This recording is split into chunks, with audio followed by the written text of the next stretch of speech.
एक बात चित्रकूट में हम बड़ी विनम्रता पूर्वक निवेदन कर रहे हैं, शायद पहले कही कि नहीं कही, स्मरण में नहीं है। पूज्य संत श्री गोपालाचार्य जी महाराज ने कहा था एक बार अत्यंत एकांत में कि श्री राम जी के अवतार काल में हम अयोध्या में 3 लोग ऐसे थे जिन्होंने सबने कैकेयी को क्षमा कर दिया, पर श्री राम जी के प्रति अधिक प्रेम होने के कारण कैकेयी की उपेक्षा ही करते रहे। कैकेयी के महात्म्य को स्वीकार नहीं किया, कैकेयी के प्रति निंदा वचन हमारे मुंह से निकले, उसके कारण हम लोगों को बार बार जन्म लेना पड़ा। और हम 3 जन्म लेकर भजन किया और खूब श्रेष्ठ गान किया, कैकेयी माता का श्रेष्ठ गान किया। तो बोले अब कलयुग में हम तीनों का आखिरी जन्म है। बोले उनमें एक तो हूं मैं, वशिष्ठ पुत्र सुयज्ञ।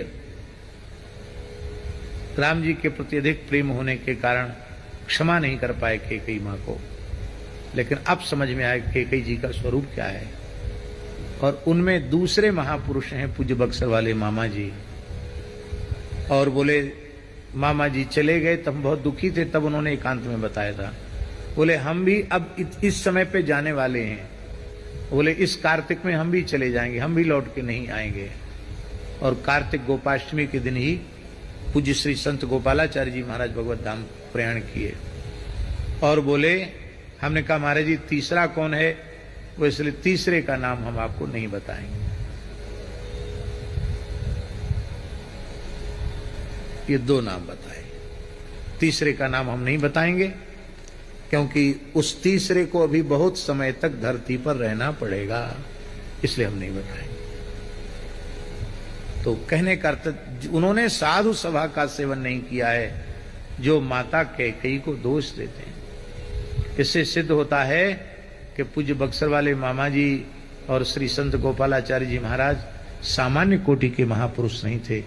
भगवत लीला, अवध लीला, मिथिला लीला, चित्रकूट लीला, सब लीलाओं को प्रत्यक्ष आंखों से उन्होंने देखा था। हम लोग भाग्यशाली हैं जो ऐसे महापुरुषों का मंगलमय दर्शन हम लोगों को प्राप्त हुआ।